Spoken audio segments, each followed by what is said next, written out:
তা বন্ধুরা আজকে দুপুরে কি কি রান্না হবে, চলে আসলাম সবজি কাটতে।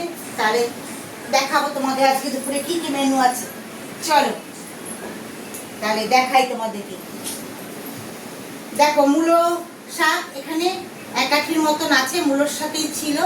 তাই এটা একটু ভাজা করবো। মূলো শাক ভাজা খেতে প্রচন্ড ভালোবাসি আমি, তাই এটা হচ্ছে ভাজা করব।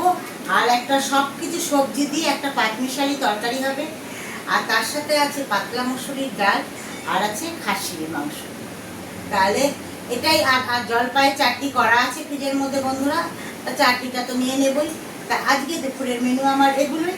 তাহলে তোমাদের সেগুলো রান্না করা হয়ে গেলে তোমাদেরকে দেখাবো। তা এখনকার ভিডিও এখানেই শেষ বন্ধুরা, টাটা বাই বাই।